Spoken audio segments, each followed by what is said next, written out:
2020. Oh my goodness. I first want to say I give thanks to the one who creates, the only one who creates, for all of us who are here.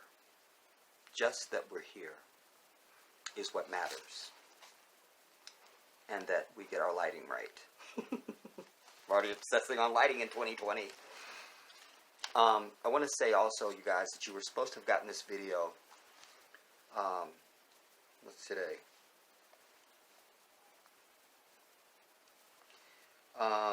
Today is Wednesday, I think.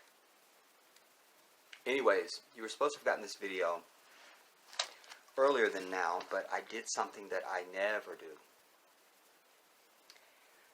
I had to scrap the previous video. Shout out to Akibal and Violet, by the way.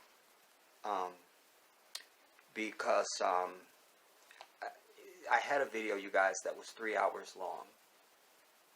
And I didn't care because I tell you guys all the time, I don't care about time. I'm not ever trying to abuse your time or mine. My time is very precious, and so is yours. And I never try to ask for your audience unless I must. So I didn't care about the time, and I also didn't care because it's my first video back of the year. But I had to scrap it because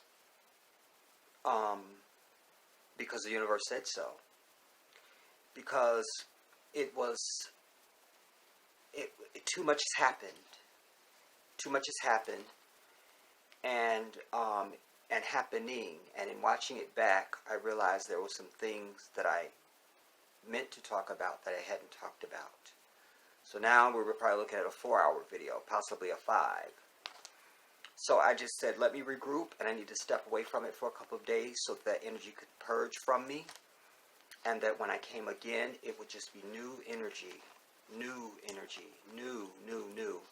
Because one thing I never do is I never try to redo any video that I've ever done, because subconsciously you're trying to say the same things you said already.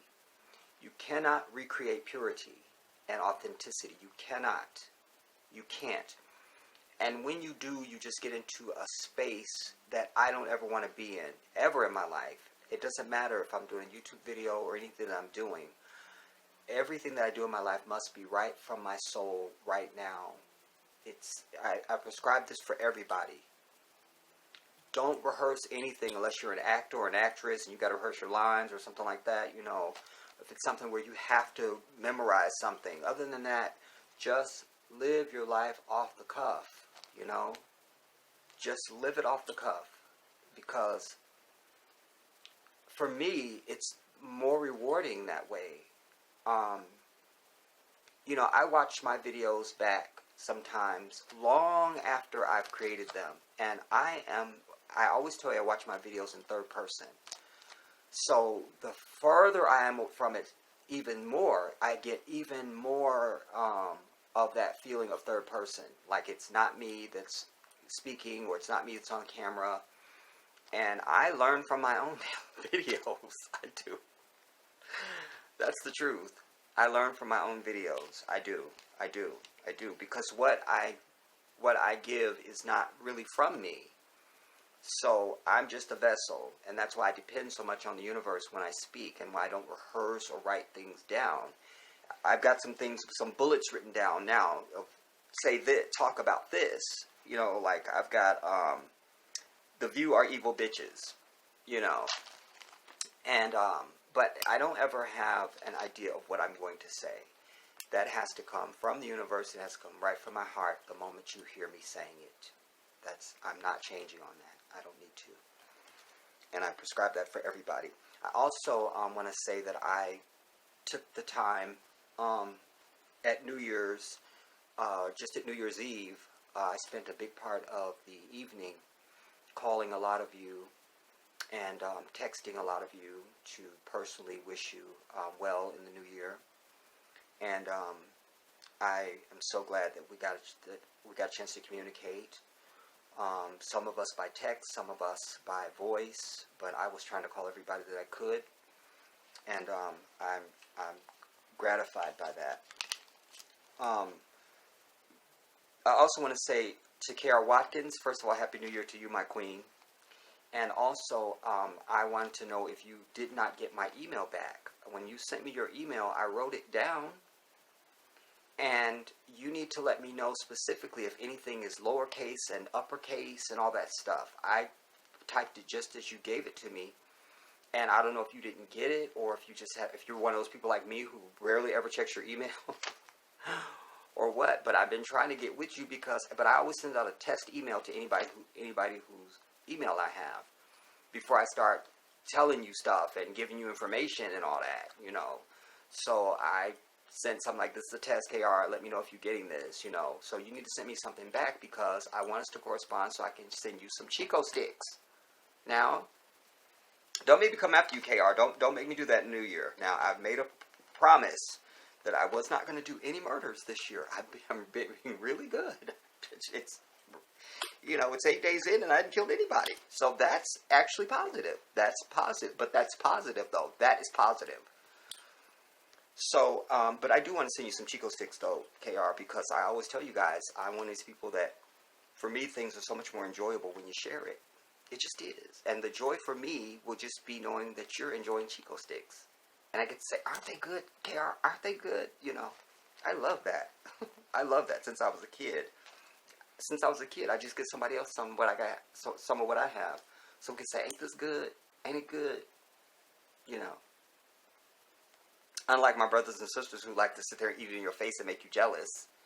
You wish you had some. You wish you had some. I was never that dude. That's why they're all disasters now and I'm not. Okay, moving on. Some of the stuff is old, you guys, but I always tell you if I haven't spoken on it, it is new. For instance, I never got a chance to make a statement. I did put up a picture at one point during one of my videos, and I said I'll talk about it some other time, was the fact that, and I'm glad I didn't, because at that time it was only 4 of the crowns. Now it's 5 of the crowns, because it's Miss World, Miss Universe, Miss USA, Miss Teen USA, and Miss America. All 5 crowns are African women.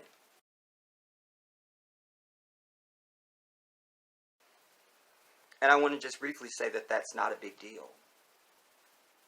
It's not. Jedi, it's never happened in history. This is historical. It's a big deal. Why are you saying it's not a big deal? Because it's not.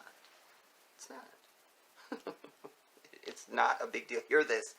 It's not a big deal, everybody, because I know every single one of them sisters, and so do you. That's our everyday black beauty. That's what we brothers are picking from every single day. We know every single one of them sisters. Every one of them. Miss Universe looks like, it didn't occur to me when I first saw her. One of my ex-girlfriends, Juanita, who always felt the need to remind me she was from Austin, Texas, as if that was the spot. I'm over it. But Miss Universe looks like, Miss Universe looks like my ex-girlfriend Juanita. Just like her. It's her. The close cropped hair and everything. That was Juanita. Little short chocolate thing. Sassy as I don't know what. And always felt the need to remind me. I'm from Austin, Texas. I was wondering, what am I supposed to do with that? I'm from Chicago. What does that say to me? Anyway. But we know all of those sisters. So, it's kind of like an insult to black beauty, which is every single day, to say that this is something extraordinary or extraordinary. You know, it's not. That's everyday black beauty. Every single one of them. I don't care what they had going on. We know, I know, you know, all of them sisters. Every single one of them.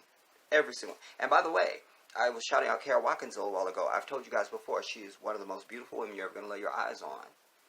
Her smile is divine. Her teeth should be in a museum someplace. They're so perfect. And that's just one example. You understand? But all of our women, that's what our women look like. That's what we got.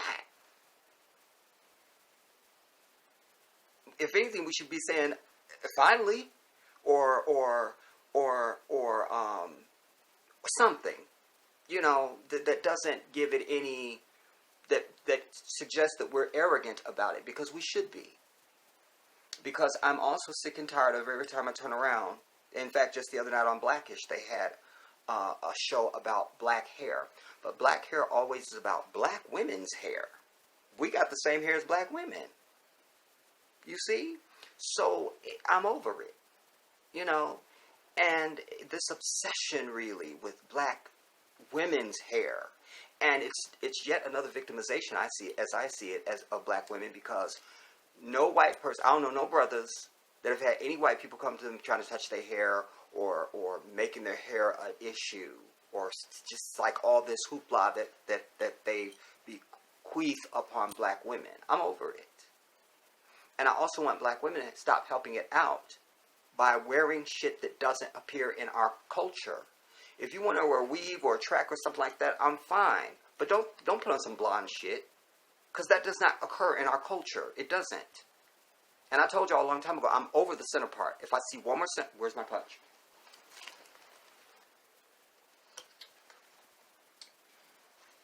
If I see one more center part, I could trigger. And you know what? I realized I'm really not against the center part, because I've seen in just even recent days or the last couple weeks, I've been noticing when I see women who that's their hair and they have a center part, it's not aggravating to me, because it has volume up front, and you know, and it's a center part, but it's not like this, and it's not perfect even. But these fake ass center parts look like a airplane ready to take off. They're pressed to the top, and then they press, and then they start to have volume, and I think it's the most disgusting thing I'm ever going to look at. So be over the center part in 2020, sisters, for the love of God and all things holy. I cannot with it. I can't. And I'm so pleased that Miss Universe decided to really, even though there was some of the others that were wearing the natural hair, but she really took it there with the close crop and the part.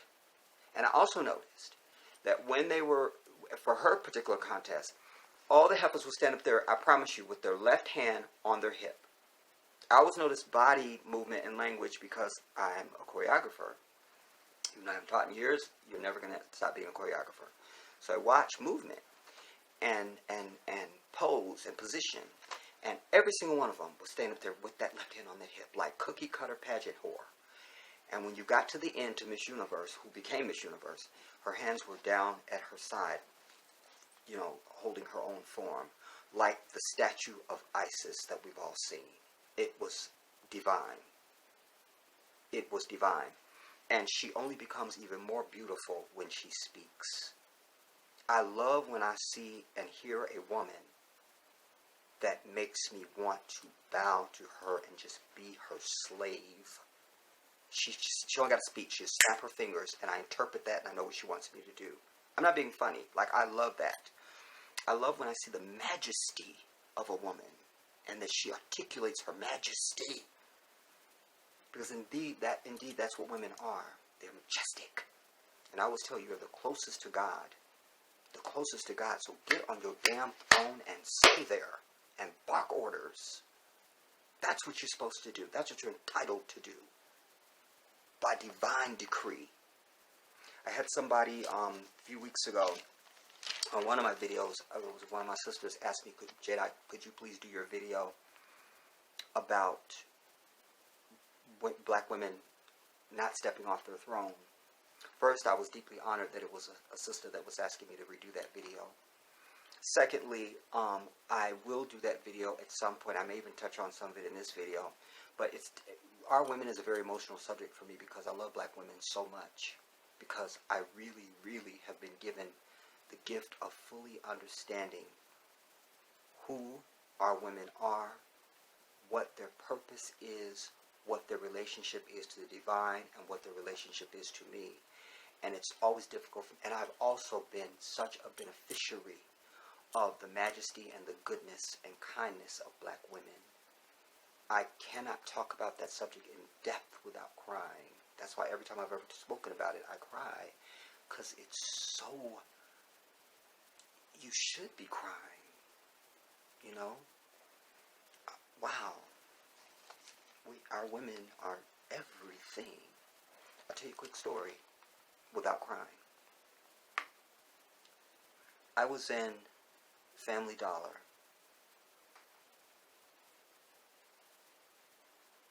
It might have been right before Christmas or right before New Year's, can't remember. Buying a Chico stick, KR. And there was a sister that came up behind me, and she had more stuff. And I was just trying to get one Chico stick, because as many as I buy, I'll sit and eat that many. So I'm really trying to cut myself back. So I was like, I'm just going to get one, And there was a sister that came up in line behind me. And I hated it because I knew my breath was on hot garbage baked that day. And she spoke to me, and I said, how are you, my queen? You know, and she asked me, don't you be at the library? I was like, yeah, I do be at the library. She was like, wasn't you at the library? And then she named a time that I wasn't at the library. She said about some years ago. And I'm like, nah, I wasn't at the library. But I'll be at the library now because I be uploading these damn videos for y'all ass. Anyway, but that set off our conversation. And we were talking about religion and things like that because the line was taking forever. And I shared with her that all 5 women who were wearing these crowns now are African women. That she's the crown of the crown of creation, and all of that. And make a long story short, Jedi. So at one point I said, you should go ahead of me. And so she said, oh, thank you. So she went ahead of me. And then when I saw the lady was almost done with her, I just went on over and put my Chico stick on the belt to go down.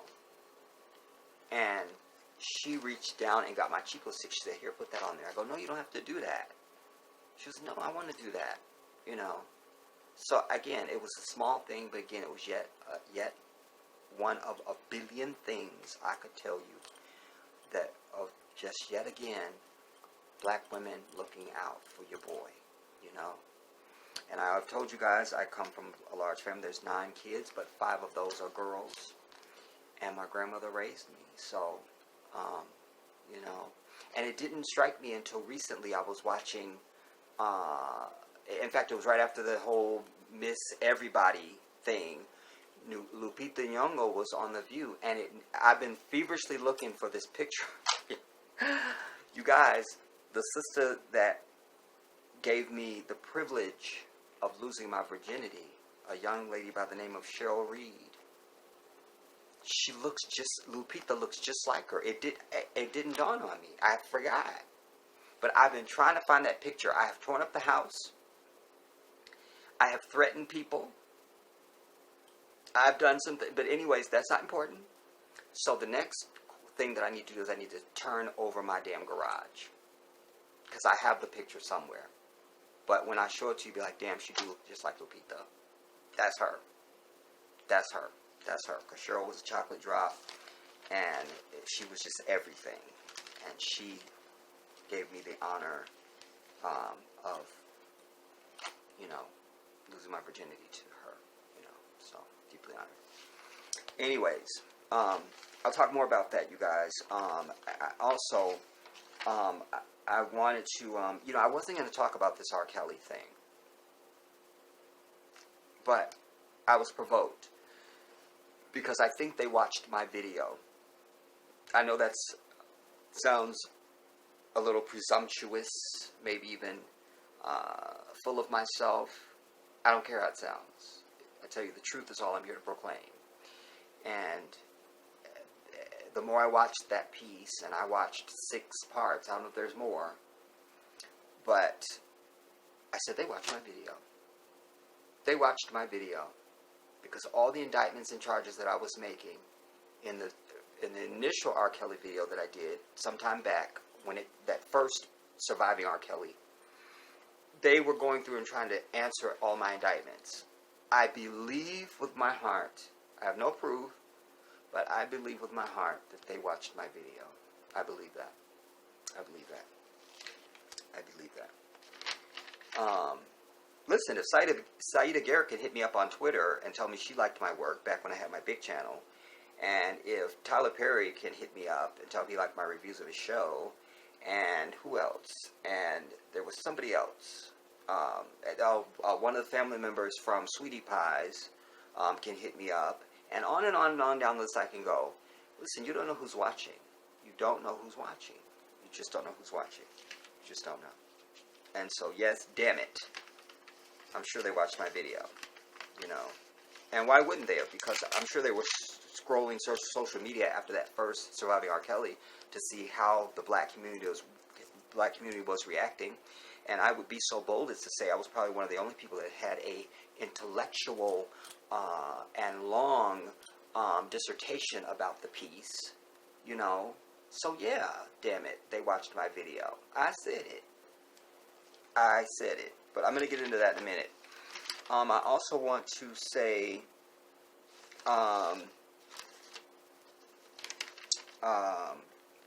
this Iran thing, everybody. I must speak on that briefly as a Muslim because, first of all, you must remember, they never remember to tell you that Iran is called the Islamic Republic of Iran. Okay, it's not Iran, it's Iran. The Islamic Republic of Iran. Alright? And essentially what they did is they took out Colin Powell, or Norman Schwarzkopf, or Donald Rumsfeld's lying ass. This general was that equivalent in their military structure. You understand? And we must understand that we don't listen to this devil, this white devil-ass country, tell us who's bad. Because this is the seat of Satan. This is the only nation and bunch of savages on the earth who have ever used a nuclear weapon. Used it twice, once on Nagasaki and one on Hiroshima, 2 cities of Japan. And they're going to march around the earth and tell us who's a terrorist? And who's bad? And who's evil? Huh? All the noteworthy people in history who are absolutely have been labeled as evil have all been white. Stalin, Hitler, you see what I'm saying? Keep going. All of them. White people. You see? And I always say we have to name the hand that perpetrates. So this isn't, oh, Donald Trump ordered an attack on their general. No, white people killing Muslim Iranis. That's what it is. White people murdering other people in other countries. That's what it is. That's what it is. Because if it was anybody else, they would be saying that. They always use these misdirectional words when it's them. So nobody ever begins to quantify all of their evil and realize that all of the evil is them. You see? So we must call the hand that perpetrates. Alright? Let's be clear. Let us be clear. And it doesn't matter what they're doing. How are you going to say anybody is bad anywhere when you got this thing sitting in the Oval Office? You see? Only thing we don't see is the horns that come out of his head. We know he's the devil. We know that. That's not even up for debate. Yeah, that's the devil. It is. You see? So let us be clear about these things. But here's what you need to know. As I sit here, the latest development is that Iran shot missiles into the Al-Assad, and there's another base that they have in Iraq. Because they want America out of Iraq anyway, and have for a long time. Why wouldn't they? That's their brothers and sisters. But, like good Muslims, they retaliated.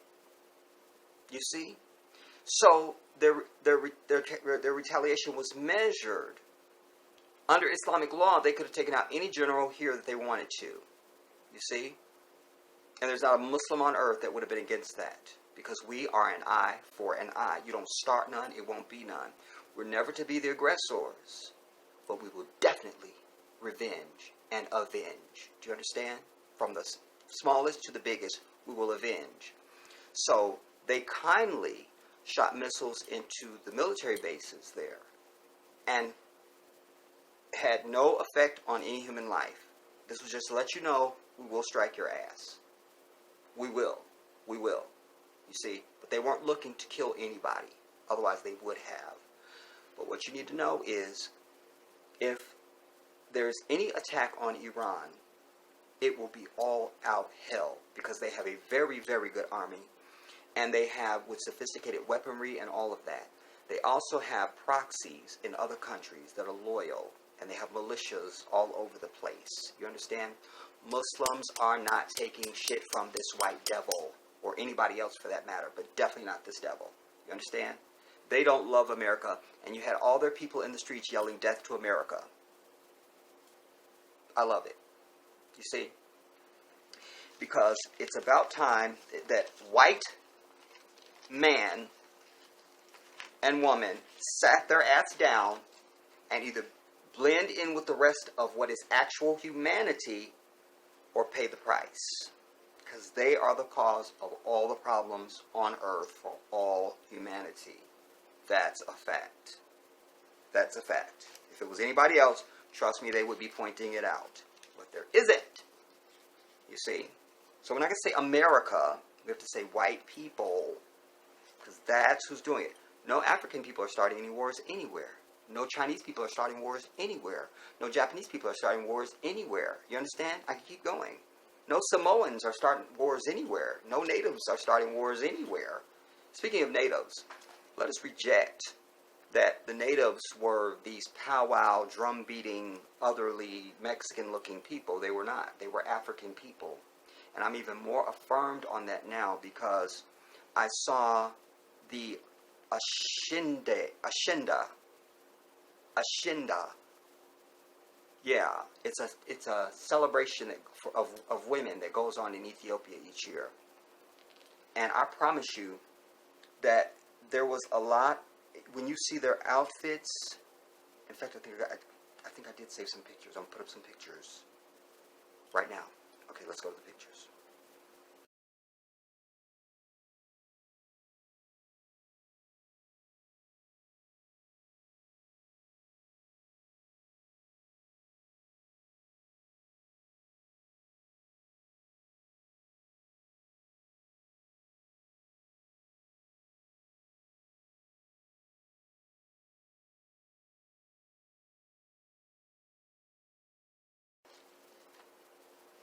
Now, you can go and YouTube these women, this celebration.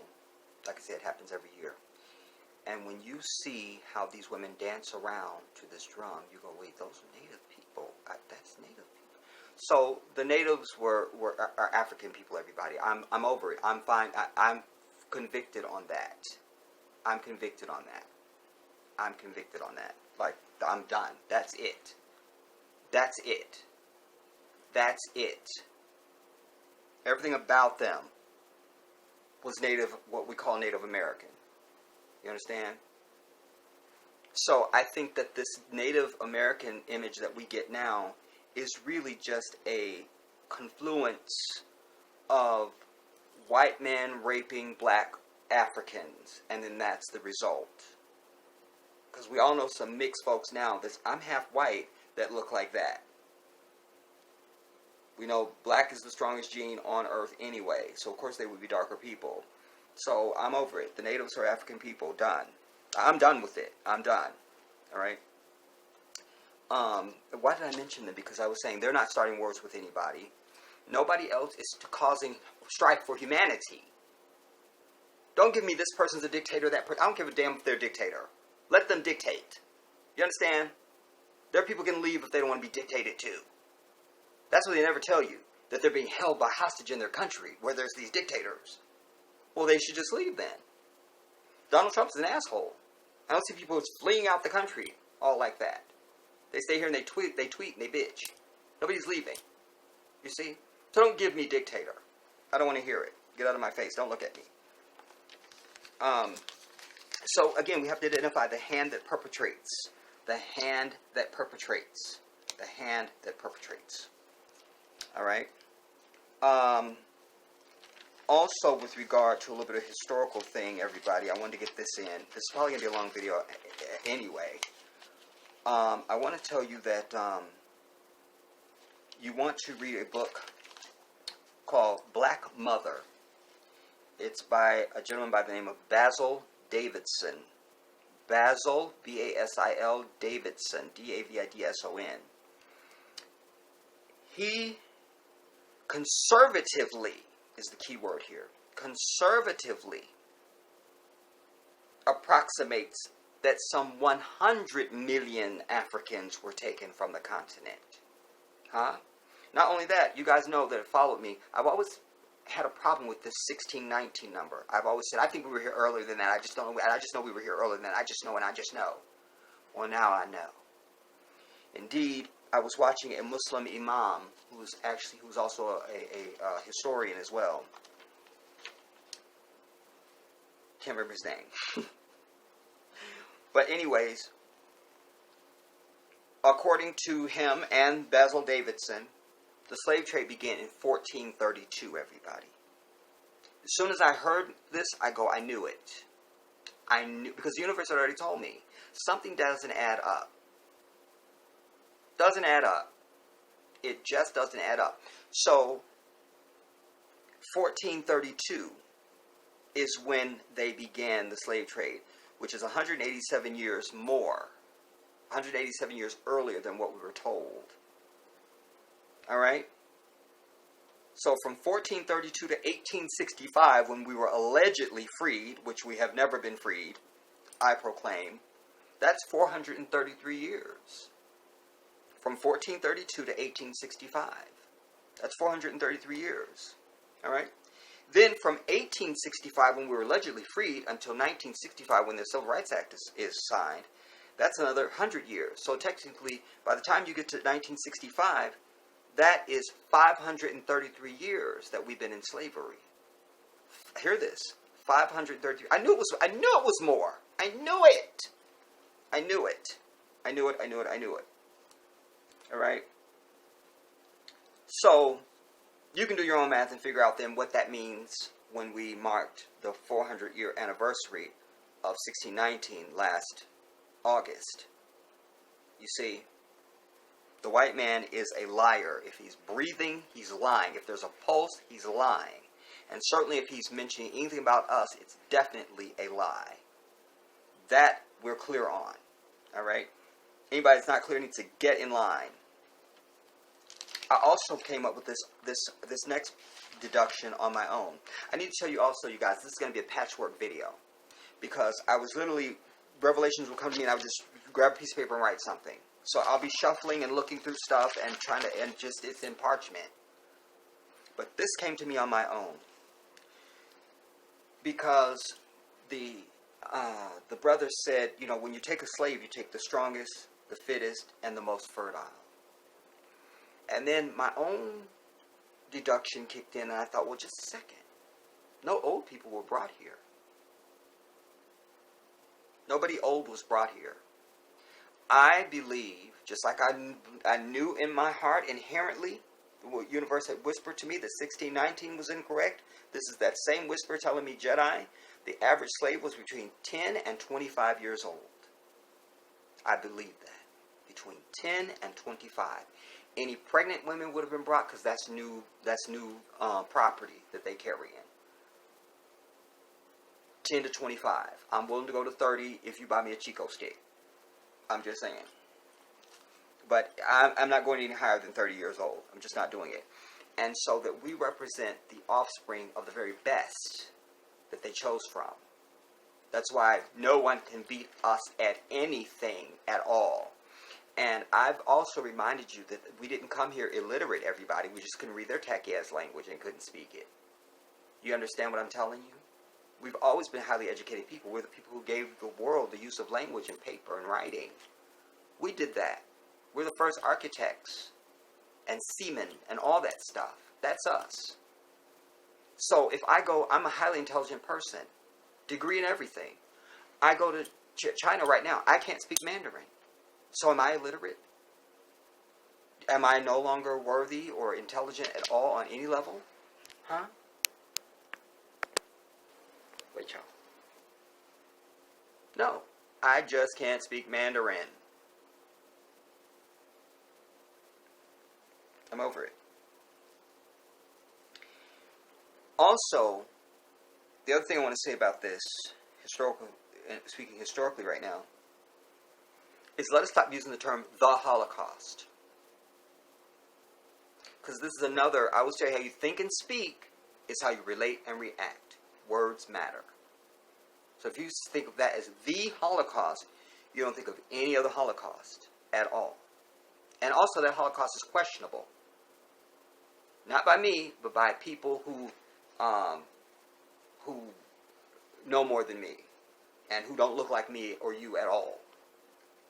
There's a whole organizations of people, plural, organizations of people out there who they call Holocaust deniers, but they can call them what they want. They've shown evidence and things that are compelling at the very least that it didn't happen.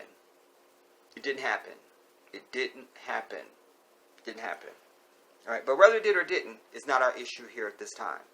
I'm saying we're not going to refer to it as the Holocaust anymore, because there is no greater Holocaust than what has and is happening to African people across the diaspora. Period. Just our 50 million that we lost in the Middle Passage beats out any 6 million they're ever going to claim, true or false. But they say the Holocaust. Nah, that was an event in question at the very least. You see? So that was a Holocaust at best. A, or one of, but not the Holocaust. Again, how you think and speak is how you relate and react. Period. We're not going to let them proclaim themselves to be the Israelite, the people of the Torah, the Quran, and the Scriptures, which they're not, and then poof, they get to show up and now we're the greatest Holocaust ever committed. No, you're not. And if you want to take us out of it, just dropping the damn bomb on Nagasaki and Hiroshima, that beats everybody out, as far as I'm concerned. Hundreds of thousands of lives were extinguished in seconds where they stood and breathed. Incinerated to death like that. I have to give them the crown on this. Righteousness demands it. Truth demands it. Accuracy demands it. Demands it. So let's get rid of this the Holocaust nonsense. I also want to remind you again, stop using the word create. Nobody creates. Only Allah creates. That's it. You can innovate, you can build, you can assemble, you can, whatever. But you don't create. Only the divine creates. Nobody else creates, everybody. Nobody else creates. They put on a play and go, I created this play to do... No. You put together some actors that God created, and the materials of the stage they're standing on is from the creation of Allah, the wood, the planking, and all that stuff. Everything is from the divine. No one is creating. I've been trying to get my own self out of the habit of using the word. Only Allah creates. Period. No one else creates. Now, in fact, I think I shared with you, when the Quran was about to be revealed to the Prophet Muhammad sallallahu alaihi wasallam, when the angel Jibril comes to him, it's just like the prophecy says in Isaiah. For y'all Christians, go read Isaiah. He says the book will be the book. Because remember, Jesus didn't come with no book. Huh? And y'all claim he's the Son of God and God comes a man and all the other blasphemy. So don't try and insert Christ or Holy Spirit here. In Isaiah it says, the book will be given to the one who says, I cannot read. I cannot read. This is in Isaiah. In your damn scripture. That's why I tell you that leads you right to Islam. If you're interested in the truth. If you're interested in trying to be on some team or being on some little popular group or something like that, and you stay over there in the lie. But I also told you, be very careful listening to the Jedi when I speak on theology and divinity. Because your body, your ears will testify to what you've heard. What you've heard, you will not be able to deny on the great day. So be very careful listening to me. Because your little petty games of my opinion and my opinion, that all ends on the great day. It ends on the great day when you stand before your Maker. Now go check what I'm telling you. Go check it. In Isaiah, it says the book will be given to the one who will say, I cannot read. And indeed, when the angel Jibril comes to the Prophet Muhammad sallallahu alaihi wasallam and says, Iqra, Iqra, Bismi Rabbika alladhi khalaqo. He says, read or recite, Iqra, in the name of your Lord who creates. Bismi Rabbika alladhi khalaqo. In the name of your Lord who creates. The Prophet says, but I cannot read. I cannot read. Then he realizes Iqra doesn't just mean read. It also means recite and repeat. Read, recite, and repeat. Iqra. Iqra. Iqra. Alright? Quran. Iqra, Quran. Quran meaning that which is recited. So, the prophecy of Isaiah is coming absolutely true at the moment that the book begins to be revealed to the Prophet Muhammad sallallahu alaihi wasallam. He says, as Isaiah first foretold it, he will say, I cannot read. I can't read. Why are you telling me this? I can't read. So, but the point I'm pointing out there is when he says, Bismi Rabbika alladhi khalaqo. In the name of your Lord who creates. Who creates. Not who is a creator. Who creates. Like he's the one who creates. That means, by its very definition, nobody else creates. Nobody creates. You have sex with your woman, you have a baby. We created a baby. No, you gave birth to a child that Allah created. Period. And allowed to be birthed through you. You did not create anything. There's no creating going on, everybody. How you think and speak is how you relate and react. There is no creating except for the divine. It's very important. Speaking of the divine, that will lead us kind of into... Well, I'm not going to go into it yet because I've got some other things I want to say before that. But it's on that same note I want to say to you, how many of my Christian folks are the sound of my voice? Because this will relate to our R. Kelly piece. In fact, let me not go to that yet because I had a couple things. Do I need to say this other stuff? It's not the most important thing. This is unimportant and random, but I do love it because I believe that I spoke this into existence. I think I remember telling you guys that Amanda Seales you guys know my favorite talk show is The Real. Amanda Seales had been on their co-hosting. They bring in different co-hosts. But Amanda Seales was up there right next to Lonnie's fat ass. And she is there. She's who we need speaking. A voice like that. If you're going to have a straight up sister on there, because Adrian is a Latina, although she's part black because they did the DNA testing. Jeannie is Vietnamese. Tamara is black and white, and with a white husband. We ain't gonna get too much out of her. Let's see, Jeannie and Lonnie's fat ass. Yeah, it was the four of them. And then before it was Tamar, but anyway. So I said they need to have her on there permanently, and I think they should have just replaced Lonnie's fat ass. And ironically, when they premiered her on Monday, I think it was, when she introduced her saying, our new permanent co-host, we told you guys we had a big announcement we was going to be making.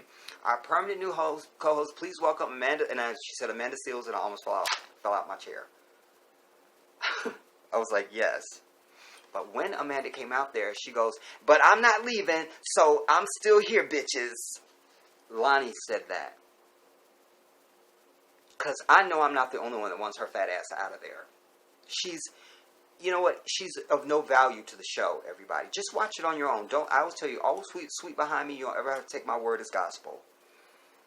Although you should. But always sweet behind me. So on this subject, go and watch the show if you haven't been watching it. Just go and watch it.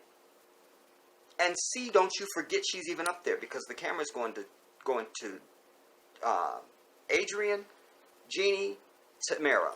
Adrian, Jeannie, Tamara. Every once again, she comes in with something. And by the way, she's a comedian, in quotations. Because the funny one up there who's quick and not even trying to be funny is Adrian. Next is Jeannie and then Tamara. All the other three women are funnier than her fat ass, and she's supposed to be a comic. So she's not even funny. And then she doesn't have anything to contribute. and she's the least emotional. She's just like, if I'm an executive, she's got to go. If I'm just looking at it, just like, okay, this is a good show, get rid of her. That would be the one to go. You know, what I like about Amanda, and I know that KR had turned me on to some things, saying, Jedi, watch out there now. I'm paraphrasing. But, you know, I also have told you guys we have to stop throwing the baby out with the bathwater on a lot of things, you know. And to me, I think Amanda's one of those things, one of those people. Like, I'm not ready to throw her out, you know, and so that she can be imperfect. I'm okay with that. I'm okay for now, you know. If she does something really egregious, I'll be the first to speak about it. You know, because I'm fair-minded that way. I'm never so biased on anything that it's just like, well, then I have to be for that no matter what. Y'all know Janet Jackson is my wife, and I will fight you in the street, and I will do it. But I'm the first one to criticize Janet on anything. When you love anything or anyone, you should be the first one to criticize that. The first one. You see, don't ever tell me you love me if you're not going to tell me about my imperfections. Don't do that, because then you don't love me. You got to be able to look me in my face and say, Jedi, your breath really stinks bad. It's a problem. Or whatever it is. You got to be able to tell me that. You got to be able to tell me that. And I got to be able to tell you that too. You see? That's one of the many expressions of things that we call love. Alright? I don't want to get too deep on that. It's our number. Anyways, but I think okay, I think it's creating another file now. So I'll repeat what I said in case it didn't record it. So I think her fat ass days are numbered. I think so. Alright?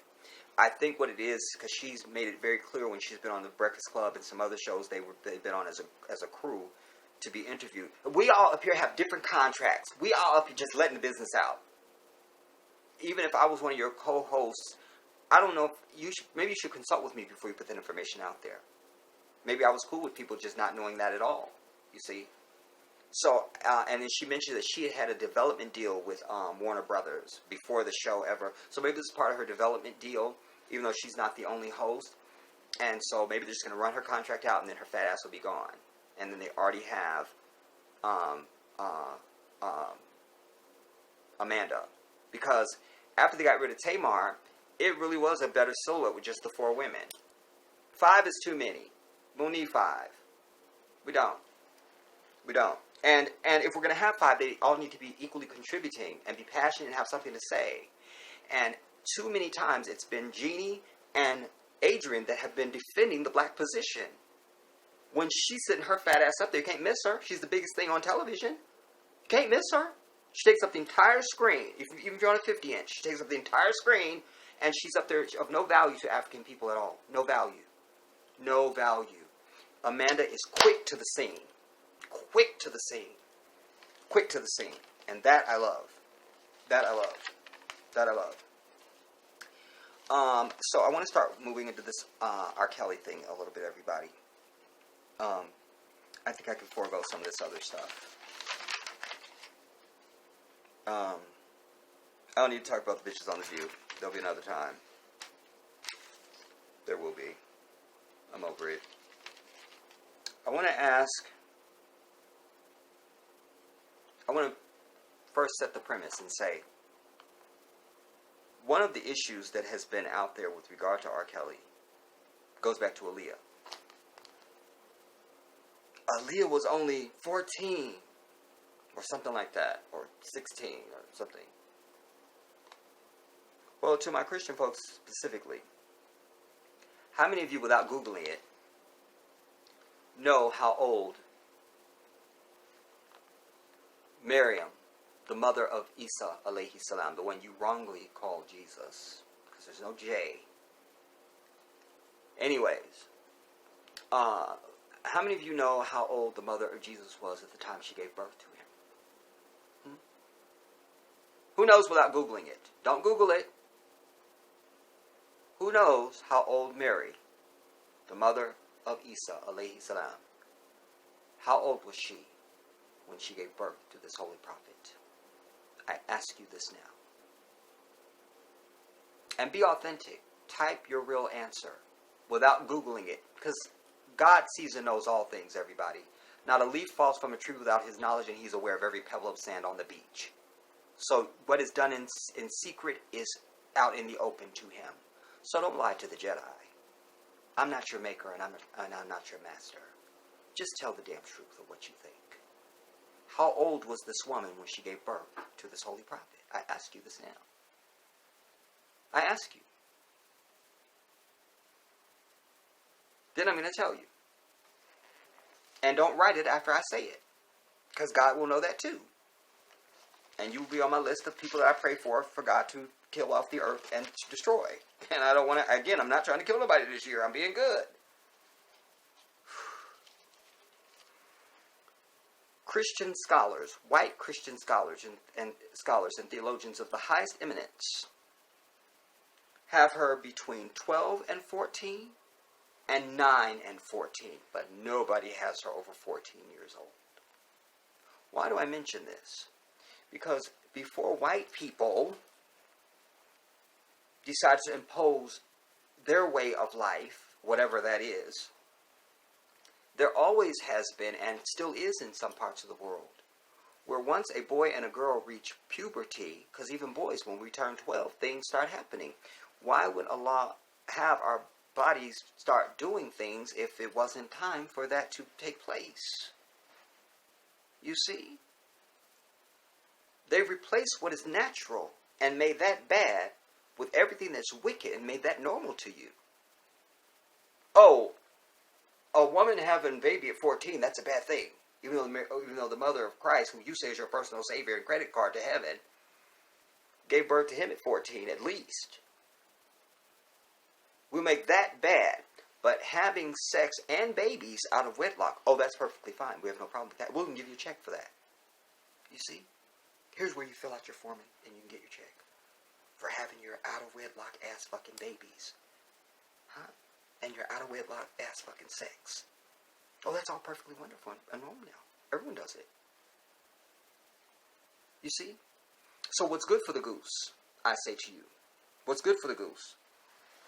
So if 14 was good enough for the divine, it ought to be good enough for us, and alas, there was a time when it still could be. Now it can't be, because in this society, you can't sign a contract if you're under 18. You can't get a place to live of your own without somebody adult co-signing for you. You can't. I mean, there's a lot of things you can't do. So you can't now. But still, if we're leaving choice in the hands of females, that extends to girls as well. So if she wants to be a hot ass and be hugged up with R. Kelly at 14, then fine, go ahead. We have to look at these things realistically through the prism of righteousness, and historically, you guys, you only have an objection when you try to look at it through a white lens. That becomes the problem. That's the real issue here. You see, I even heard Damon Little Penis Ass Dash speaking. Listen, I don't know about a lot of brothers, but I just know when I'm dealing with a brother that is a small penis ass little dude. They act a certain way. They do certain things. You feel me? That's Damon Dash is that for me. But why I cite him now is because let us recall that he is 8 years older than Aaliyah. 8 years older. So he shows up in this Surviving R. Kelly thing. And I think that he is just hurt ass because he was trying to get Aaliyah. He even says him and Aaliyah was talking about getting married and this and a third. Okay, well, then you were trying to compete for her then. But R. Kelly got money and fame and a big penis and swag. Plus he's from the south side of Chicago like your boy, so that automatically gives him points. What can I tell you? We just have it. And I noticed in the documentary he kept trying to lower her age. I don't care if you're 12 or 13 or 13 or 12 or 10 or whatever it is. Anything under 18 is a problem. Because the lower he makes it, then his age comes down into that equation. Do you understand what I'm telling you? So that if she's 14, he's 22 or 23. Huh? Fuck Damon Dash and the bitch that gave birth to him. That's what I'm trying to communicate. All right. Die off. He needs to die off. Die off, Damon Dash. Die off. Anyways. We also find it curious, everybody, that the day that this leaving or surviving R. Kelly, they come up with some titles, don't they? Surviving the White Devil. I'd like to see that on next week. Can we get a director on that? Who can do lighting and directing on this? I'd like to form a crew. Surviving the White Devil. I'd like to, if we could get that filmed, I'd love that. Leaving the White Devil. Wasn't it Leaving Neverland? Leaving the White Devil. Surviving the White Devil and Leaving the White Devil. I'd like to get that produced. If I could get some directors and producers to get hold of me, I'd love that. I'd love that. Since we can leave Neverland and be surviving R. Kelly, let us leave the White Devil and surviving the White Devil. Let us do that. What's good for the goose? I ask again, what's good for the goose? So I digress. This aired on the same day that the two down low homosexuals, Rob,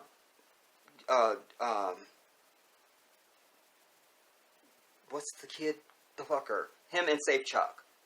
Wade Robson and Safe Chuck. This aired on the same day that a white judge gave them the okay to sue Michael Jackson's companies. That's the day it aired. And it's airing in the same month that fat ass, we have to remind, fat ass Weinstein goes to court. But the talk will be R. Kelly and Iran. An Arab general who was a terrorist and a black man. You see? Not the white man.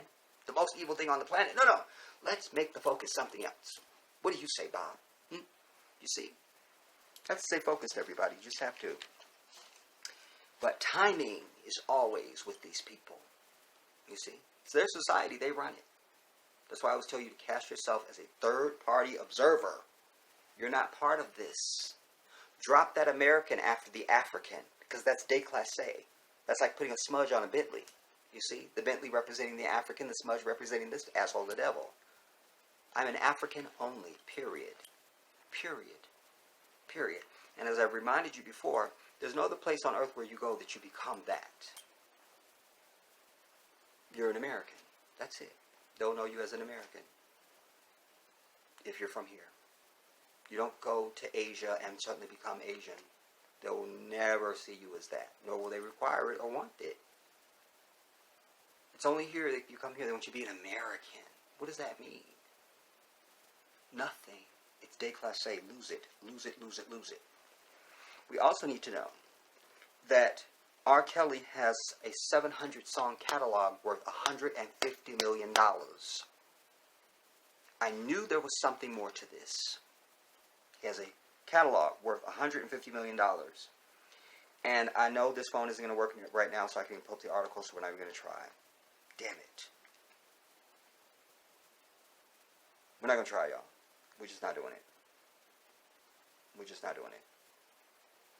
Anyways.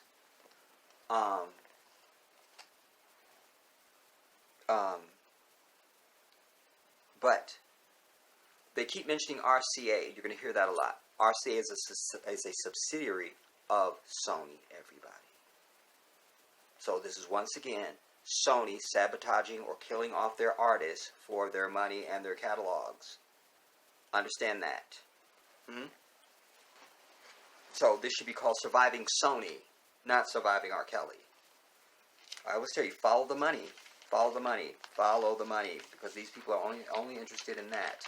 Until we understand that and stop this we shall overcome and praying and marching bullshit and understand what the real targets need to be for our success and respect, we're never going to get any result.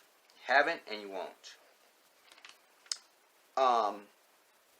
To that vein of the day that it aired and the Safe Chuck thing, them being given the rights to sue the companies and fat ass Weinstein, it'd be appropriate for me to interject here. I want you to look up a gentleman by the name of Lior, L-I-O-R. His last name is Suchard, S-U-C-H-A-R-D. He's claiming to be Jewish, which no white person is. We are the historical Israelites, all right? If he wants to be a practicing person of the Jewish faith, we'll recognize that. But that does not make him Semitic, nor does that make him one of the historic Jews. All right? I just thought I'd mention that about him. But why I'm having you look him up? Because he's a mentalist. And he proves what I know and show and tell. That you have to stand at your gate and you have to be the captain of your vessel, everybody. Because things come in, suggestions and things come in, and you regurgitate and start acting and doing and saying things that you think are your own, and they are not. I only saw him on the James Corbin show. There's 3 videos that I watched, but the third one I didn't watch. The first 2 I watched. The third one, I said, wait a minute, before I watch this, let me get out a pencil and a piece of paper and see if he's going to get me. And he got the entire audience and James and his guests and everybody else, but he did not get the Jedi. Because what I know for sure is stuff like hypnotics and this guy being a mentalist, he can tell you, he goes, think of a number from such and such, and he looks at you, think of a number, and then he'll tell you the number. He even had, what's his name, Harry Connick was up there, and he goes, count 1 to 10, count 1 to 10, stop, and he write a number, count 1 to 10 and stop. Count 1 to 10 and stop. And he had Harry Connick's whole fucking PIN code number for his debit card. He's good. But here's what I know about people like that and hypnotists. It only works on weak-minded people. And I've told you a million times over my work over the years. America are the dumbest population of people on the planet. The dumbest people on the planet. The dumbest. The dumbest. And I know I'm not weak-minded. Many years ago, me and a buddy of mine, we were at, we went to it was like a comedy club type place, many years ago. And there was a guy there doing hypnotizing, and he wanted somebody to come up, and I told my buddy Ron, I go, let's just go up there, man, let's just go up there, because I know this is some bullshit, let's just go up there. Well, no shade to my buddy, but I know he's not as strong-minded as me. Most people that I know in life are not the human being that I am mentally. Just not. That's no shade. It's just that you're just not. And so went there, and sure enough, he did all his hocus pocus, and he hypnotized Ron. I was not hypnotized. You see? So on this guy, this Lior Suchard, which you're going to go look up, I only ran into him on the James Corbin show, everybody. When you put in his name on YouTube, you may have a bunch of other stuff come up. I was done after those 3 videos of him on James Corbin, because I really do like James Corbin's show anyway. He's funny. And I came across him by accident because I was watching something on David Blaine. And I think that's how I came across him. But anyway, he got everybody in the audience. At one point, I couldn't believe it. Because he said, I want you to think of a number. And he was hitting this chime. It's like a 3-prong chime. And he hit it 3 times. I was watching and listening. And he did it. And everybody in the audience got it wrong. He goes, you didn't see me go like this? Again, I've told you a million times, if you want to hide something, put it right out in the open. Nobody will see it. No need for the safe that cost $100 million and you had to get SafeLock and Brinks and everybody else. Throw that out. You got $100 million, just put it right on the floor in your living room. Nobody will see it. No one will see it. They won't see it. They will not see it. They won't see it. They won't see it. You need to go see that guy, because I'm trying to help you understand that it backs up what I know and I say. So much of what you think and speak has been suggested to you. He even had them all have placed the suggestion of Bohemian Rhapsody. I think it was Bohemian Rhapsody. He had a piano that lays on the floor, and you step on it like ding, ding, ding, ding. And the Jonas Brothers was up there. He even got them. And he said, you're thinking of a song. Think of a song. Think of a song. Think of a song. And all of them had a song in their head, all different. But they all had something. And plus the random people you got from the audience. And it was the fucking Bohemian Rhapsody bitch. He's good. To the weak-minded. To the weak-minded. So, since I'm telling you about it, I would suggest when you find it, don't watch it first. Get you a piece of paper and follow along. That way you can pause it after he tells you to do something or whatever, and then you can see what your own result will be. Because like I say, on the third one, the first two I just sat and marveled. I wasn't participating. I just was like, excuse me. But on the last one that I watched, I said, hold up, let me be a part of the audience. Let's see if he gets me, because there's no difference in me being at home and then being there, and me watching it on a YouTube video. It's still the same. It's still the same stuff. So let me just see. He got everybody except for your boy. Except for me. Except for me. Except for me.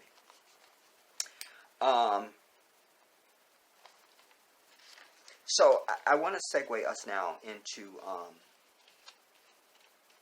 this R. Kelly thing, everybody, because funny enough, there's one person that was on there. I think her name was Tiffany.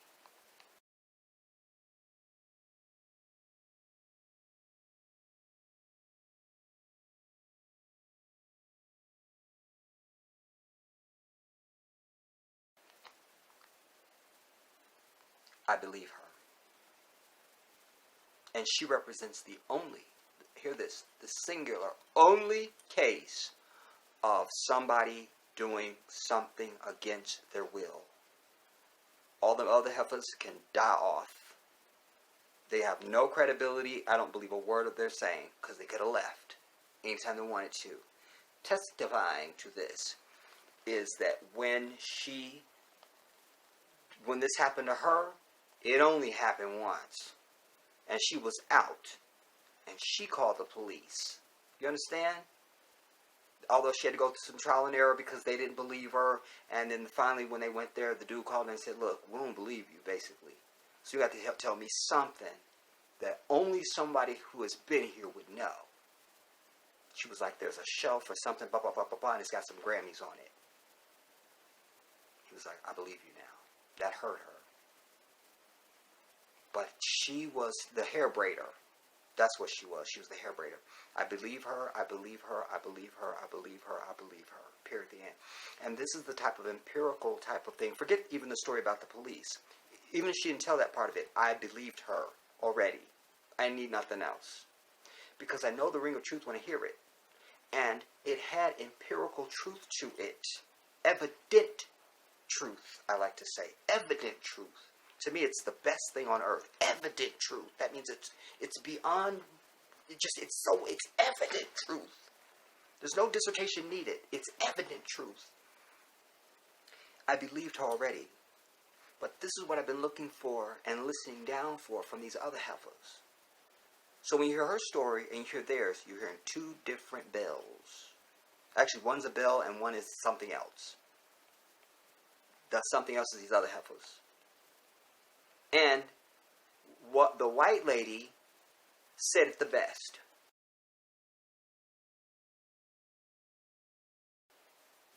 Sadly. Every one of them thought they was going to be his number one. And when they weren't, it was a problem. That's what I've been saying. That's what I've been saying. Each one of them thought they were going to be the only one. They're going to have R. Kelly. That's going to be their man, you see. And then when he wasn't, it was a problem, you see. So, there's no victims there. And I say that there's no reason why this man should be paying with his life and jail time over victimless crimes. I'm not even going to call them crimes. Victimless incidents. Because any of them could have left anytime they wanted to. Nobody disputes that. And as I told you before, then they have to give you, he had him brainwashed. So he's a man who can't read or write, but he's some mental, manipulative genius. Not buying it. Not buying it. By all accounts, he was very unsophisticated and childish in many ways. Petty, even. Don't give me mental hypnotic genius and brainwasher. It doesn't pass the smell test, and I'm over it. But this is, again, let's keep him on the tongues of everybody so you don't focus on Weinstein, so you don't focus on these two closeted homosexuals, this Safechuck and Robson person, trying to rape Michael Jackson's family in death. And so that you don't focus on the fact that Sony is trying to tell you he's broke, just like they tried to tell you with Michael Jackson. I did a very eloquent video laying out all of Michael Jackson's assets and proving to you that all they were giving you were $10,000 a night hotels, and that was it. I showed you very clearly and eloquently that Michael Jackson was a very basic brother like your boy. There are people like us that exist on earth that are not interested in money. We're not. Wish it didn't exist. We're not interested in money. We're not interested in material stuff. Just not interested. Not interested. So I showed you, you could not go anywhere and find a single photograph of Michael Jackson when he's not on stage in anything gaudy. Couldn't find it. No chain, no watch, no ring, no earrings, no jewelry, not a piece of anything fancy. Even when he's out on his ranch playing with the kids, he's in them same tacky-ass penny loafers running around. Not a materialistic man. All they could come up with was $10,000 a night hotels. That was it. And by the way, those weren't $10,000 a night hotels. Because when Michael Jackson rents a hotel room, he has to take at least 3 floors. Because he knows your bitch ass is going to try and be on the same floor as him, or the one under him, or the one above him. And he cannot have that. So he has to rent out 3 floors at least to have security. That's your $10,000 a night hotel. You see?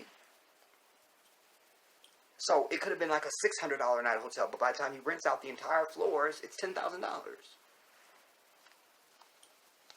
So what you need to focus on is that R. Kelly has 700 songs that he absolutely owns and wrote that are worth at least $150 million. That's definitely motive enough to try and villainize this guy. That's what you got out of him when he stood up telling Gayle King, "This is my life." Because he couldn't say this is some bullshit. He was saying, "This is my life." He meant that. He meant that. He meant that. And the only thing R. Kelly is guilty of is being rich and having fame and having a big penis. That's what he's guilty of. That's what he's guilty of. Being rich, being famous, and having a big penis. And knowing how to use it. That's what he's guilty of. That's it. All these heifers can go home with their little crocodile tears and everything. Tiffany, I will hear from. But these other heifers can go someplace and stew off and die. And oh, by the way, did I save them? Let me show you some pictures now of how they looked. Many of them sitting up there. This is how victims dress, everybody. This is how you dress when you're a victim.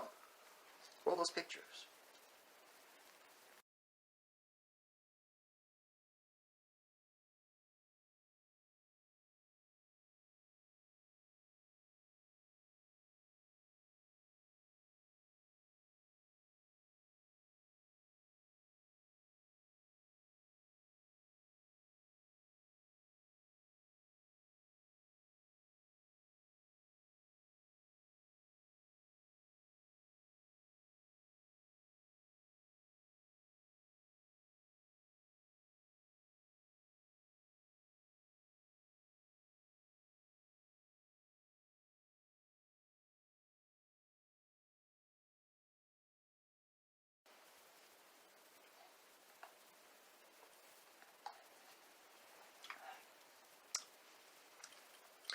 Women have to realize, sadly, in a sexualized society, you don't get to dress like a harlot and be treated like a queen. I didn't make the rules. I'll give you a parable. How many of you are going in with the beekeepers without the suit on and the net and all that over your face? Who's going to do that? Who's going to do that? Who? Type if you're going to do that. You won't. You said, "Well, I got to put on one of the things y'all got on." They said, no, you can go on in. Go ahead. You said, "But there's bees in there. They could sting me." So why then would you, in a sexualized society, think you can come out with nothing on, and then in a sexualized society, none of these savage-ass men are going to be inappropriate to you? That's just the fucking reality. Just like the white man is our devil, and they treat us like bullshit, and they are constantly conniving against us. Any African who doesn't know that is not worthy to live. Period. The end. It's a reality, and we didn't make it as such. Such is the case with this. You live in a society where you don't get to come out and nothing on. And if you do, this is what can and will happen, potentially. That's the reality. That's the reality. Everybody know, you go to prison, don't drop the soap. You see? I could give you a million parables. You see? So this is what we're dealing with. So you saw how they're dressed. Cleavage down to here. One of the girls, I think I didn't get her picture, but literally she had on this red or pink top or something, and you could see her titty was just hanging through. Just hanging through there. Just titty. She's a victim? And you're supposed to be up there recounting some traumatic event sexually that's happened to you, but this is how you display? One and one have to make two, everybody. If you're dealing with me, or I don't believe you. It's that simple. Damn it.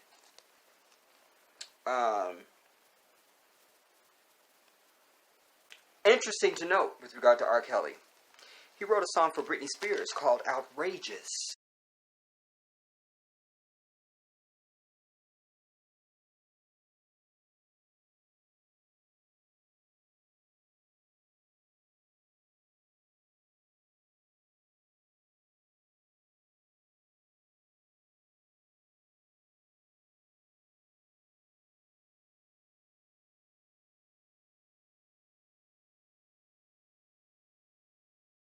Outrageous on my body, outrageous, I'm a down, outrageous something. It's Britney Spears. How many these white people that are so in love with Britney Spears are canceling Britney now and canceling that song? Huh? I'd like to know that. No mention of that. No mention of Outrageous, a song written by R. Kelly for Britney, Miss America Spears. Huh? I'm over it. I'm over it.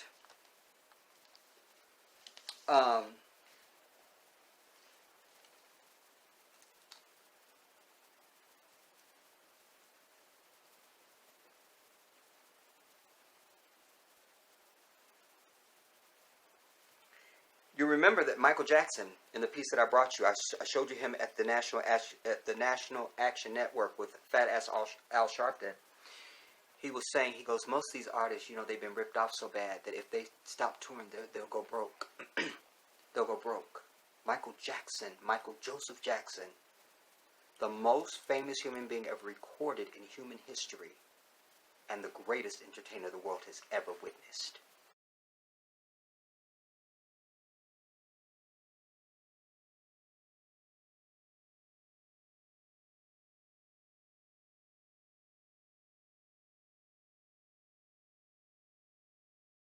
Said those words.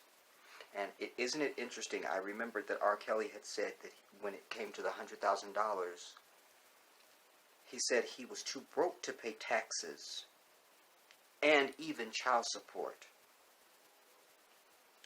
And he said he has to tour or go broke.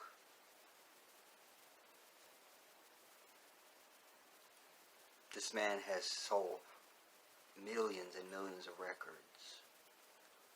But but as Michael said, he said it's always the same story. He said, so I began to believe it was definitely a conspiracy. It's on purpose. This is Michael Jackson speaking. Because he said, because the story is always the same. These artists, black artists, make all this money and die broke and penniless. Michael Jackson said that.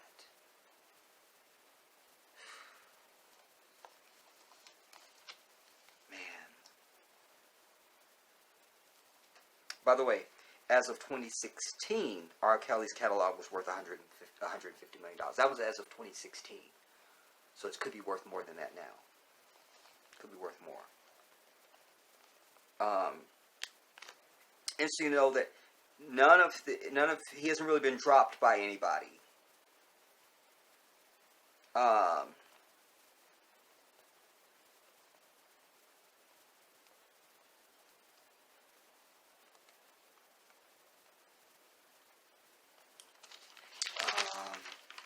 let me look at my parchment, y'all.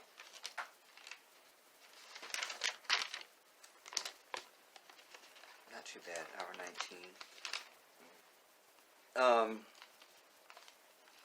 Random as hell, before I go on with R. Kelly, we need to get to Bernie Sanders' campaign and let him know his campaign song needs to be a song by a group called Genesis called Land of Confusion. That's the song, homie. That's the song. Go and listen. Go and look up Genesis. That's the name of the group. The song is called Land of Confusion. I must have dreamed 1,000 dreams, been haunted by 1,000,000 screams, but I can see the fire still alight. No, but I can hear the marching feet. They're marching into the night. Now did you read the news today? They say the danger's gone our way, but I can see the fire still alight. They're burning into the night. There's too many men, too many people making too many problems, but there's not much love to go around. Can't you see this is the land of confusion? Oh man, it's the thing, dude. And he uses puppets in the video, like, it's not animatronics, it's puppets. I don't know how they're moving. I'm probably on wires we can't see. But it's like the Reagan era. Because it begins with Ronald Reagan and Nancy Reagan in bed, and he's having a drink of alcohol, and it's showing Gorbachev and Margaret Thatcher, and it just, but you see how now that video is, it's still the same thing. And I think that video was made in like the 80s or something. And the song. Oh, Superman, where are you now? When everything's gone wrong somehow. The men of steel, men of power, they're losing control by the hour. This is the time, this is the place, so we look for the future. But there's not much love to go around. Tell me why this is the land of confusion. And this is the world we live in. And these are the hands we're given. Use them and let's start trying to make it a place worth living in. Go watch it. It's called Land of Confusion, y'all. It's everything. It's everything. It's everything. It's everything. There's even an implication of nuclear war there. We just had Iran, the whole Iran scandal. I mean, it's the same thing. White people are doing the same shit every goddamn time. It's about time somebody sat them on their ass. I wasn't really going to be mad if Iran attacked this bitch. Can I just say that? Wasn't really going to be mad. Was definitely going to be ducking for cover and praying that I lived. But not really all that broken up. Just not. Not. Because when you have a bully, at some point somebody has to shut that bully down. And tell them to shut up. And get off the play yard.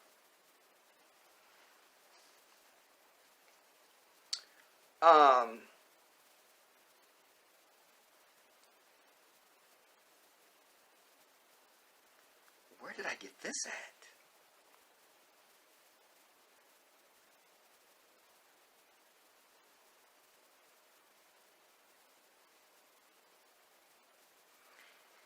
I'm not even going to get into that. I don't know when I even got that revelation. I'm not even, it's fine.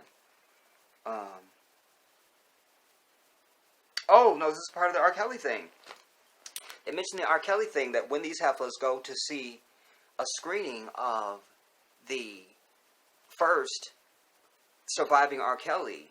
In fact, one of the heifers up there kept calling. When we went to the premiere, I was like, if she says premiere one more time.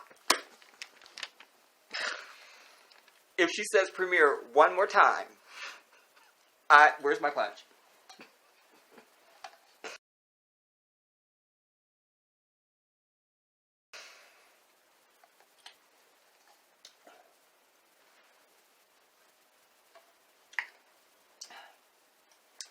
I was like, she says premiere one time. I've been to premieres. I've been to premieres. That is not a premiere, bitch. Set your ass down. Set your shit. By the way, let me put a picture now, you guys, because it was a screening. That's not a premiere.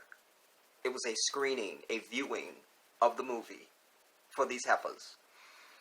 And I tried to get a picture so you can see it was just this one wall, like it would be a wall in your house, just one wall that they had put some decoration on so that they could take pictures in front of it.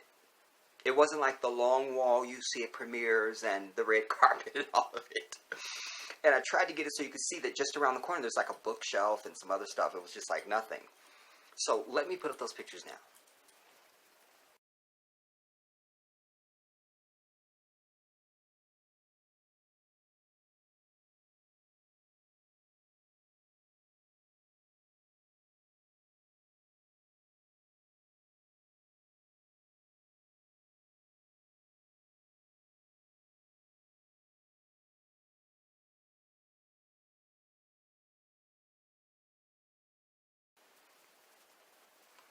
Now, they claim that during the viewing of this, or before it or something, that there was a bomb threat.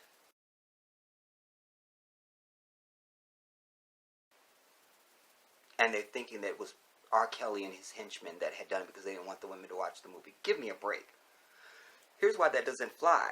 Because this was in New York City.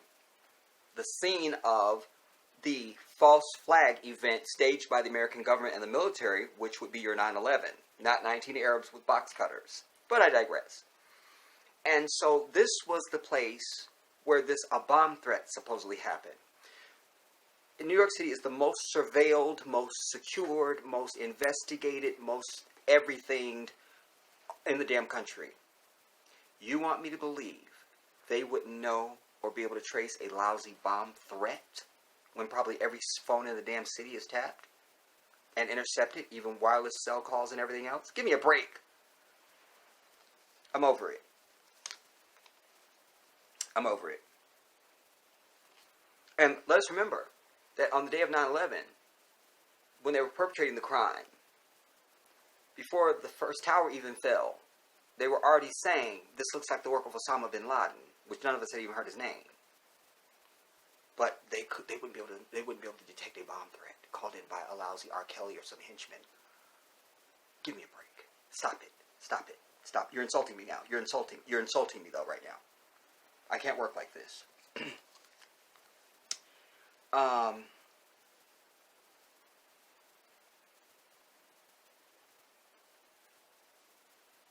Oh, then there was a Miss Rogers, and I did make note. I can't even read my own writing because I tell you guys I write like a doctor. I said, so after there has just been a bomb threat, Miss Rogers is visited by a strange girl. Yeah, because she said, and then after that we was downstairs, and this girl came up to us and said, I got the pictures of your daughter if you want to see them. So we went with her. Like, really, bitch? Like, you know, that could have been the damn bomber right there. I was so like, I can't. Dumb bitch. I was like, I can't, dude. I can't. I remember my thought. I just said, good. I'm glad I made note of that. Just gave myself a lead in. She was visited by a strange girl or woman who says she had video of Faith. Yeah. Of Faith, her daughter, on her phone, and she does not call the cops and say anything. And then I write more lies. Instead, she goes to see Faith. I'm over it. And suddenly, Faith has been sent a text. But Miss Rogers makes no connection to the alleged mystery person she just left in the damn lobby. These bitches are lying. And now I could even imagine a scenario under which RCA, the subsidiary of Sony, could be paying them. Certainly, whatever network this is all, was it Lifetime, I think, that this is airing on, is paying them something. A pittance, I'm sure, because they're all dumb bitches and wouldn't know how to negotiate a deal that would give them some real money. So, because they didn't know how to leave R. Kelly. They're clearly weak-minded. Give them $500. They'll think it's a lot of money, which is nothing in television. Nothing. You're on TV now for anything. Somebody's asking you to be on television, you'll get nothing less than 6 figures. Nothing less. Nothing less. Nothing less. Nothing less.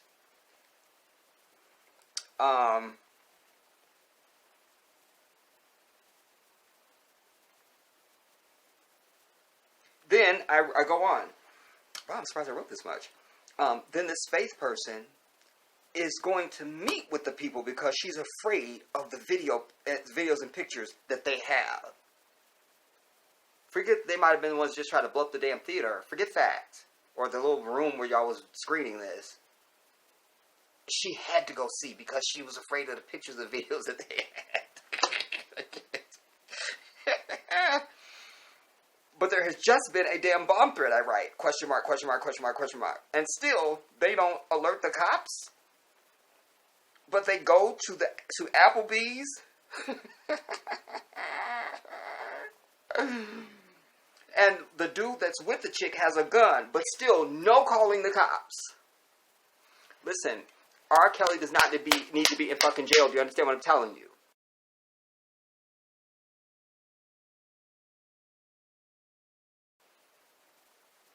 We don't need to be canceling him for a damn thing.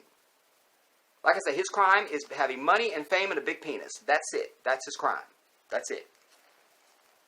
And maybe the Tiffany girl.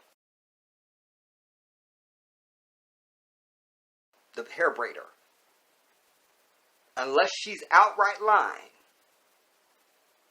Because it was kind of sudden. You know, the way she, but I'm not going to, I believe her. She just came out of nowhere. He pulled his thing out and just, come on. I don't know.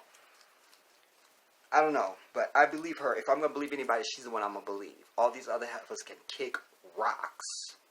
No, that's too nice. Kick boulders. You understand? Kick boulders. Then I want to show you this picture.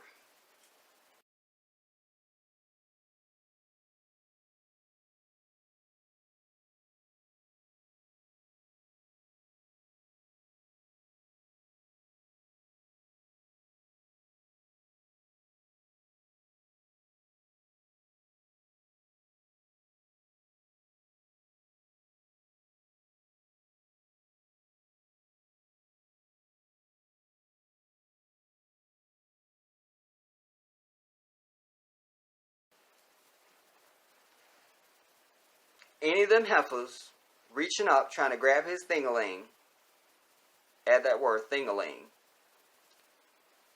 will do just about anything else that R. Kelly commands or wants. That's the caliber of heifer that you have up here on these so-called documentaries making all these charges against this brother, who is not guilty of a damn thing, in my view. And again, don't give me age with throwing that out. Because, and even with the Aaliyah thing, because I already told you, how old was the mother of Jesus when she gave birth to him? Huh? White man's law isn't the only law on earth to be made or lived by everybody. You need to get that out of your damn head, first and foremost. That's first of all. And I noted that if you look at the picture closely, you'll notice that it's all different types of nail polish. That means it's different women. The Jedi is an investigator. I understand that. He does his work.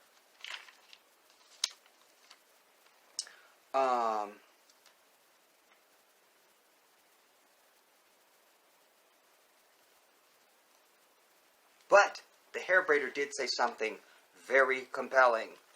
And I wrote the quote. She said, quote, why wouldn't you, and in this tone, she said, why wouldn't you sleep with a superstar? Why wouldn't you sleep with a celebrity? Your Honor, the defense rests. We ask that all charges against my client be discharged forthwith and he be released on his own recognizance at this time, Your Honor. Thank you.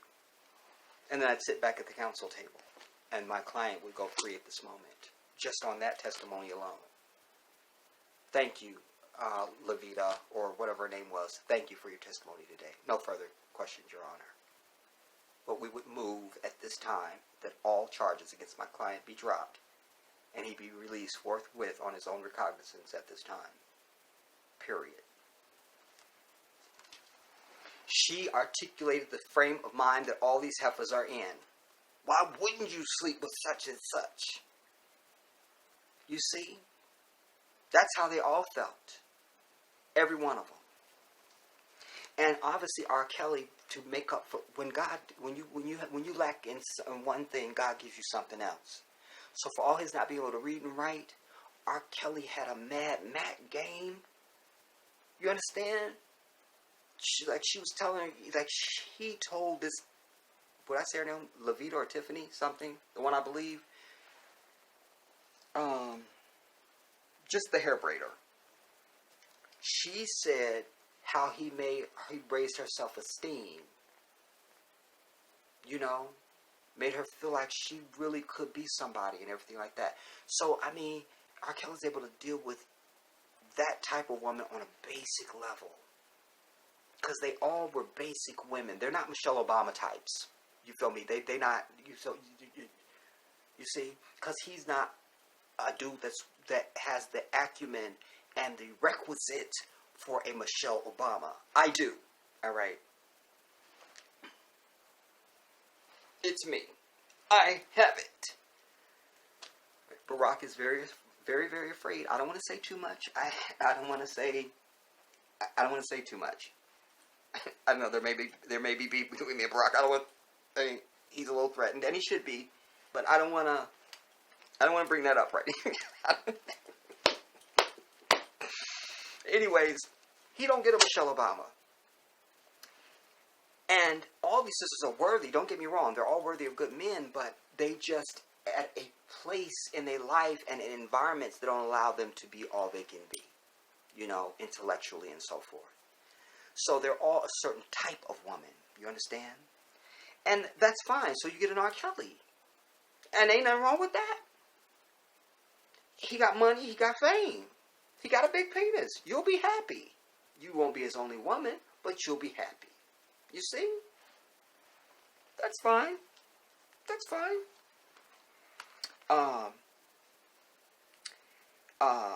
He said that he told me that I was important. I wrote that prematurely because she was saying that was something else. Okay.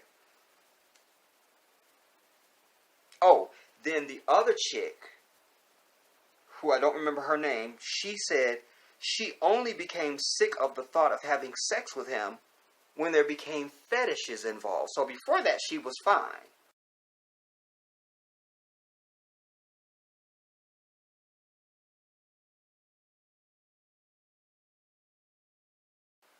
But suddenly there was fetish, and now she was over it.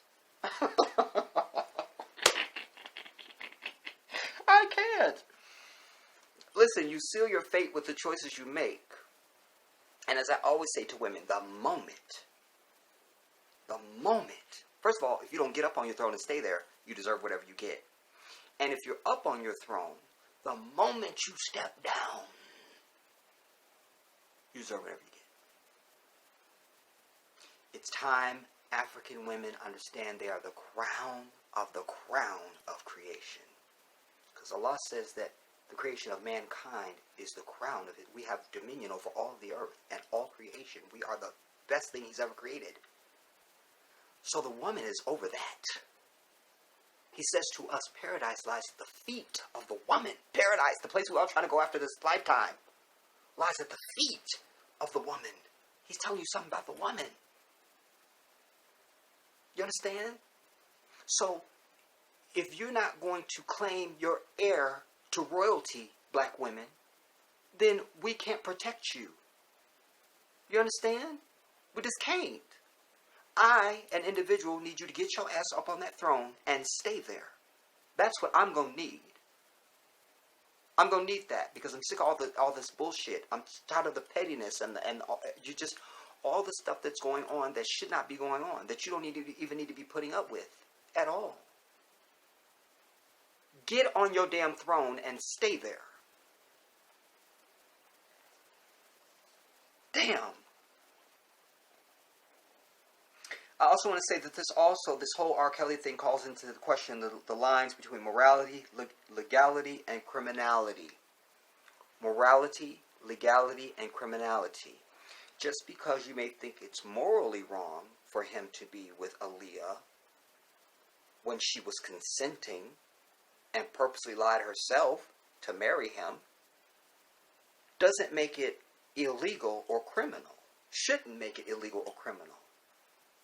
We can look at whether or not it's immoral based on today's times and But again, if Mary was good enough for the creator of all things and the only one who creates, and Aaliyah was consenting and wanted to be with this man, I don't got nothing to say about it. I just don't. I just don't. And if a woman has control over her own body, are we putting a time frame on when that can start and stop? Surely we're not doing that, are we? This was a man that could provide for her. They weren't homeless. She wasn't going to want for her next meal. So what are we bitching about? Again, you got to get out of that white frame of mind.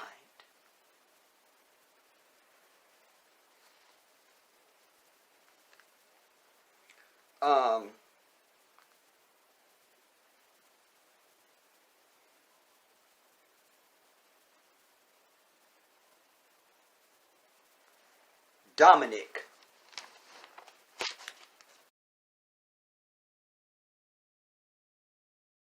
Who I thoroughly believe is a lesbian and looks like Omarion to me. She was giving me Omarion for some reason. Go back and watch it, y'all. Tell me if you don't feel like Omarion. She was giving me Omarion now. Damn it, she was giving me Omarion. There was something Omarion about her. Anyway, she said it. It's the last 3 minutes. She said, you don't want, she goes, you're young, you don't want to work. He's paying all the bills and taking care of you.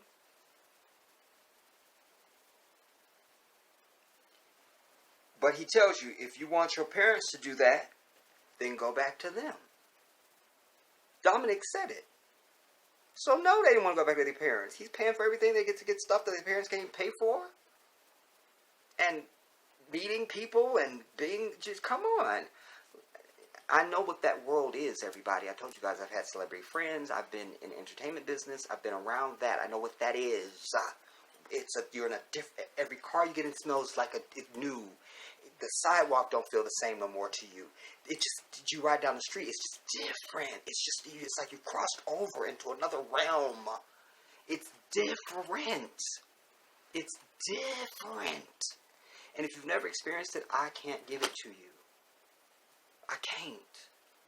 But it qualifies me to speak on state of mind of these girls and women. You understand? And I think Dominique said it the best. You know? She just said it outright. You're young. You don't want to work. He's paying all the bills and taking care of you. If you want your parents to do that, then go back to them. Period. And I wrote, R. Kelly is guilty of having money, fame, and a big penis. I'm consistent. Damn. And I would just add also a certain je ne sais quoi, you see. That, you know, even if he wasn't R.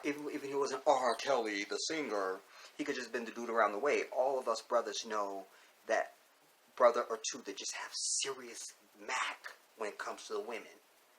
They just have it. They just have it. They just have it. They just have it. And that's one of the things you have to just be gifted with, you know. Like, I'm a man, I never had no Mac. I don't feel like I really ever needed a Mac.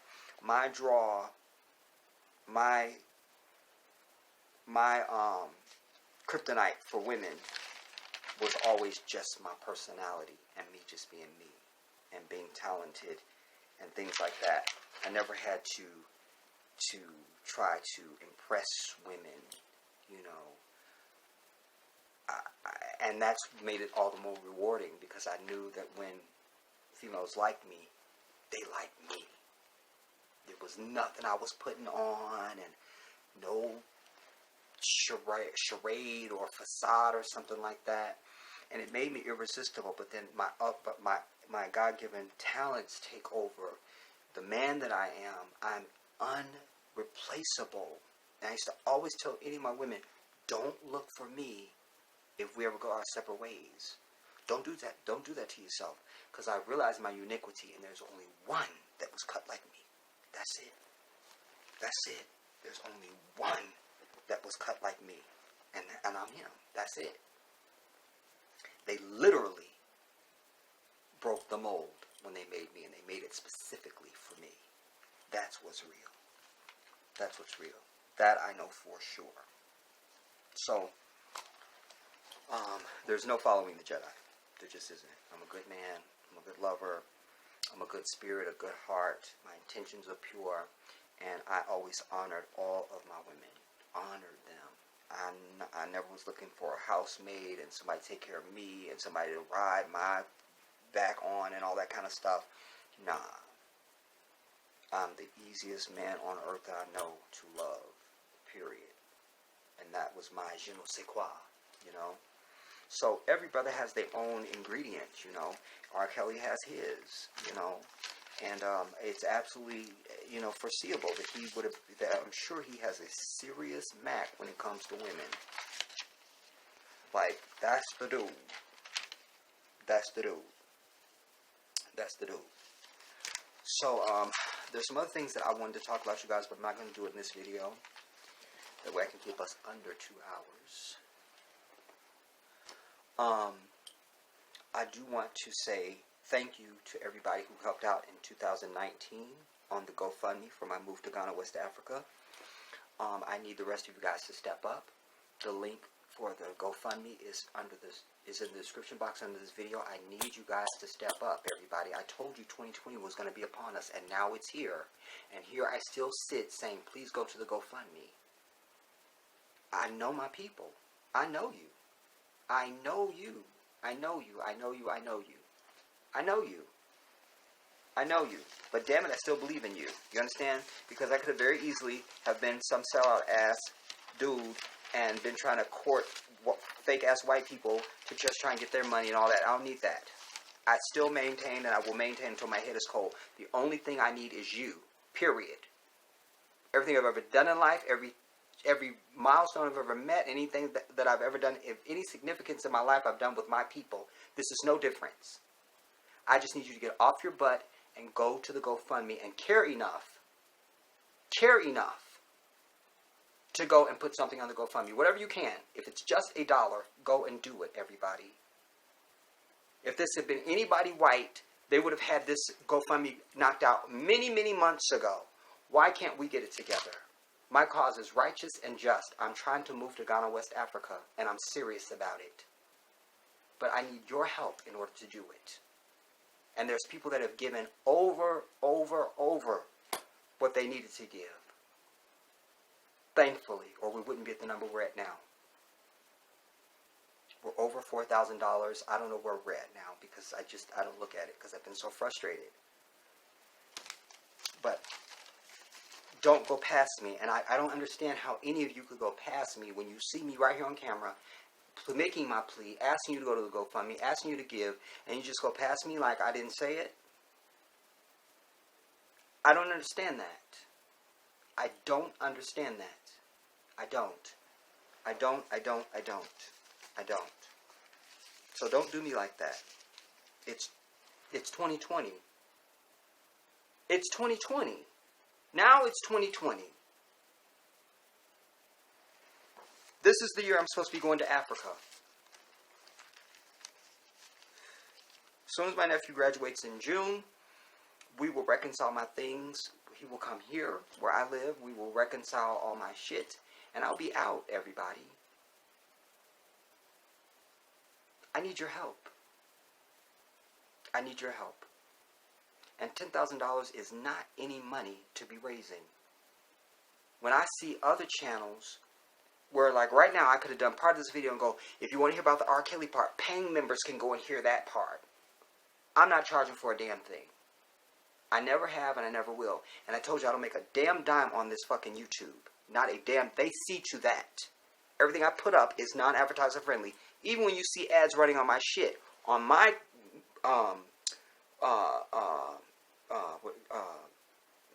video manager, it's got a yellow fucking thing.